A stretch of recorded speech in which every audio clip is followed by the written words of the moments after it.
Hello, everyone.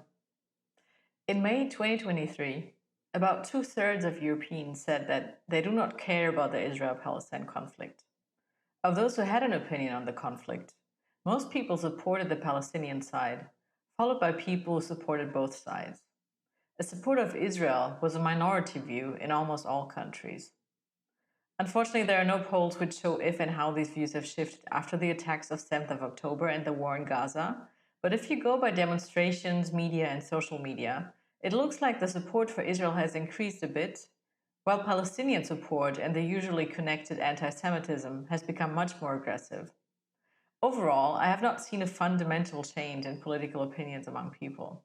I think the average opinion in Europe remains a middle ground one, that Palestinians are sometimes too aggressive, but Israel is oppressing them, so Palestinian violence is a form of self-defense, and that Israel should now stop the war, and the only solution is that of a two-state solution of Israel and Palestine.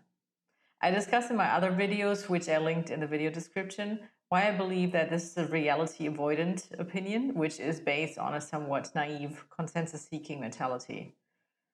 Today I want to make a more basic point, which is to show you how you are sabotaging your own culture by not supporting Israel, and how I think a supportive position would look like. The free society with human rights and prosperity that you live in today is the result of centuries of struggles against forces of human rights repression and superstition, and it needs continuous defense to survive. To defend it, you need to be clear on the values your society is based on: human rights, democracy, freedom, and science. If those values are seriously under attack, you need to defend them or you will lose them. I'm not talking about continuous political engagement, which I think is an unrealistic expectation for most of us, including myself.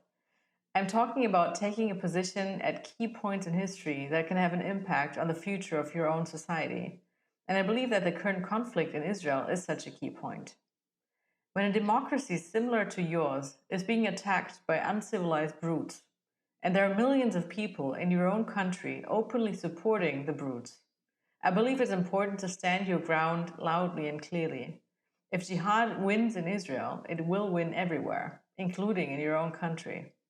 Many of you will jump to say that you are supporting Israel, but that you don't want to support them blindly and just criticize some of their actions. And you will say that this is a proof of your critical thinking rather than the opposite. I think, however, that this is often an excuse and real support would look differently. It would look like having the same immediate loyalty to Israel that you had for Ukraine when it was attacked. It would mean showing the same kind of outrage at the kidnapping of Israelis as the kidnapping of girls by Boko Haram in 2014. It would show a stronger degree of outrage at the atrocities committed on the 7th of October. It would mean asking for the release of Israeli hostages before asking Israel for a ceasefire. It would mean making concrete alternative suggestions how to eradicate Hamas rather than simply asking for a ceasefire. It would mean acknowledging the unfair prisoner against hostage exchange. It would mean noting that Palestinian youth and women are attacking Israeli soldiers first, before condemning Israel for imprisoning them. It would mean speaking out loud on demonstrations, on social media, or even just among your friends, rather than hiding behind a comfortable middle ground opinion. It would mean dropping your fear to acknowledge that violent anti-Semitism is a majority view among Palestinians and the broader Muslim world, rather than just of Hamas. It would mean spending more time defending Israel's overall position rather than its military response. And more generally, it would mean starting any judgment with the overall situation in mind that Israel is the underdog in the conflict that requires support rather than the dominant force.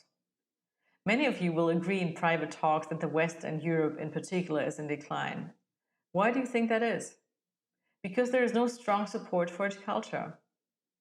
Europe is not in decline because of the incompetence of its governments or the actions by minority groups. It is because of the passive behavior of its citizens who are taking the benefits of Western societies for granted. I know that this may sound overly dramatic, but I believe it is the sum of these missed opportunities to stand up for your values that contribute to the decline of Europe. Thanks for watching. And as always, please share your comments and have a look at the video description for other videos and helpful links on this topic. See you soon.